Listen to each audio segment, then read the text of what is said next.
Welcome back बच्चा लोग। Math vision ज्ञान की बात में आप सभी का बहुत बहुत स्वागत है। और आज हम फिर से एक नए वीडियो के साथ आ रहे हैं। हमारा जो क्रैश कोर्स चालू है 10th क्लास का, उसी का हम कुछ इम्पोर्टेंट क्वेश्चन करने वाले हैं। तो already we have seen in last classes some theoretic concept related to trigonometry ratio. Now we are going to solve the some problem related to that theoretic concept.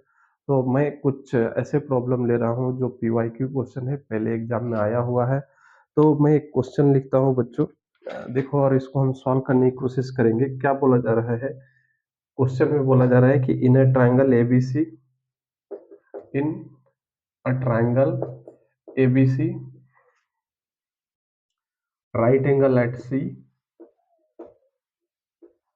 right angle at C,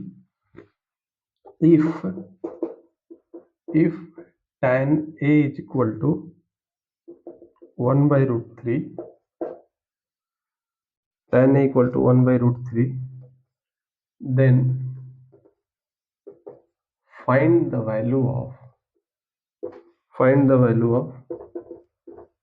sin A into cos B plus cos A into sin B। देखो बच्चों, ये question दिया हुआ है, ये मैंने R D Sharma book से question लिया हुआ है। ये 2008 में ये क्वेश्चन बोर्ड एग्जाम में आया हुआ है। जो सीबीएसई का बोर्ड एग्जाम होता है, उस बोर्ड एग्जाम में 2008 में ये क्वेश्चन पूछा गया है। तो इसको हम सॉल्व करने की कोशिश करते हैं, क्योंकि ये बड़ा ही इंपॉर्टेंट कंसेप्ट है। इसमें जैसे मैंने आपको दो दो ट्रायंगल लेकर के कंसेप्ट को समझाया था।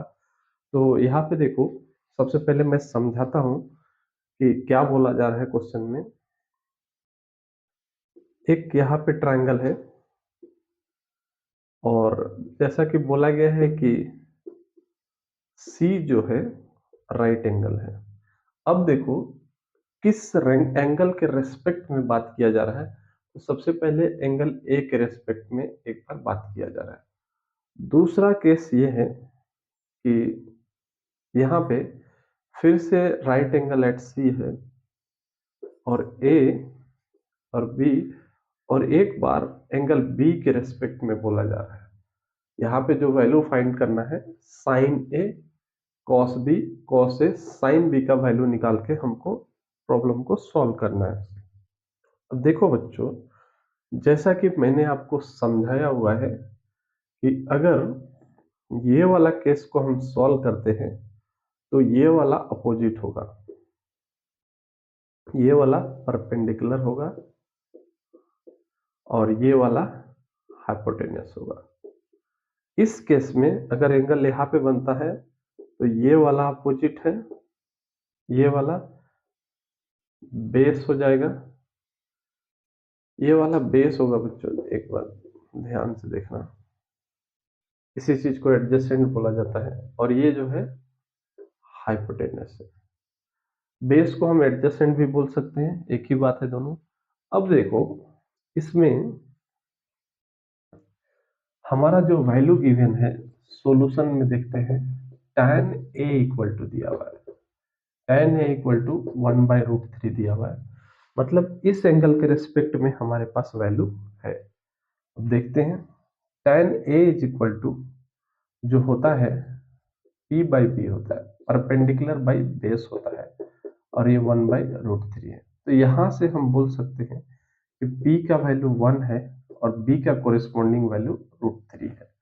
तो यहाँ से हम हाइपोटेनियस निकाल लेंगे, और इसको लिखेंगे P square plus B square. Then H equal to, P का वैल्यू 1 है, 1 का स्क्वायर कर लो, और बी का वैल्यू रूट 3 है, तो रूट 3 का स्क्वायर कर लो। तो यहाँ से सॉल्व करने के बाद 1 प्लस 3 आ जाएगा, और ये आ जाएगा 4, और यहाँ से स्क्वायर रूट निकल के आएगा 2। अब हमको क्या क्या वैल्यू चाहिए? देखो, साइन ए और कॉस ए का वैल्यू चाहिए with respect to angle A. तो यहाँ से साइन ए का जो वैल्यू आ जाएगा, परपेंडिकुलर बाय हाइपोटेनियस आ जाएगा, तो 1/2 आ जाएगा। और कॉस ए का जो वैल्यू आ जाएगा, वो बेस बाय हाइपोटेनियस आ जाएगा। Base already we have root 3 और हाइपोटेनियस 2। तो हमारे पास साइन ए और कॉस ए का वैल्यू आ चुका है। ये बात आई होप कि आप सभी को समझ में आ गया होगा कि ये कैसे कैसे सॉल्व करते हैं। इसके बाद मैं इरेज करने वाला हूँ, ये वाला वैल्यू सिर्फ रखूंगा, अब देखो यहाँ पे tan a के केस में ये वाला p था, bc जो था p था, और ये बेस b था, ये हाइपोटेनियस था। तो p का जो वैल्यू था यहाँ पे इस केस में 1 था, बेस का जो वैल्यू था इस केस में √3 था, और हाइपोटेनियस 2 आया है। अब दूसरे वाले केस में यहाँ से भी हाइपोटेनियस तो 2 ही रहने वाला है, लेकिन यहाँ पे ध्यान से देखो जो BC जो 1 आया हुआ था, अब इस केस में अलग ये रोल करेगा। जो यहाँ पे B था वो यहाँ पे P हो जाएगा, मतलब जो √3 का जो साइड है ये परपेंडिकुलर का काम करेगा, और इधर वाला जो P का जो वैल्यू है वो बेस का काम करेगा, और हाइपोटेनियस तो वही रहने वाला है। तो देखो ये सारे चीज मैं इरेज कर देता हूँ, हमको इस चीज का जरूरत पड़ेगा।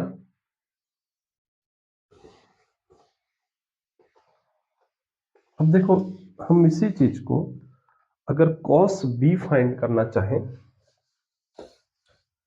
cos b is equal to हो जाएगा बेस बाय हाइपोटेनियस, और b के रिस्पेक्ट में हमको देखना पड़ेगा, तो बेस बाय हाइपोटेनियस जो होता है ये क्या हो जाएगा 1/2 हो जाएगा। और साइन b का वैल्यू अगर हम देखना चाहें तो साइन b का वैल्यू हो जाएगा परपेंडिकुलर बाय हाइपोटेनियस, और एंगल b के रिस्पेक्ट में जा रहे हैं तो ये वाला ट्रायंगल देखेंगे, तो b यहाँ पे √3 है और हाइपोटेनियस 2 है। अब देखो हमारे पास सारे वैल्यू आ चुके हैं, sign A cos A, sine B cos B. हमको करना क्या है, ये सारे के सारे का प्रोडक्ट निकालना है। अब मैं ये करता हूँ इरेज, और यहां से यहीं पे लिखूंगा मैं, देखो इसके आगे हमको कैसे प्रोसीड करना है, sine A into cos B plus cos A into sine B का वैल्यू हमको चाहिए। तो यहाँ पे देखो साइन ए का जो वैल्यू आया है ये 1/2 है, कॉस बी का जो वैल्यू आया है यहाँ पे ध्यान से देखो 1/2 है, प्लस कॉस ए का वैल्यू जो आया है, कॉस ए का वैल्यू आया है √3/2 इंटू यहाँ पे साइन बी का वैल्यू हमको चाहिए, तो साइन बी का वैल्यू भी √3/2 है। ये तो बड़ा ही ब्यूटीफुल आंसर आएगा 1/4 plus 3/4, and this one will be 4, 1 plus 3, so this will become 4/4, and 4/4 will become 1.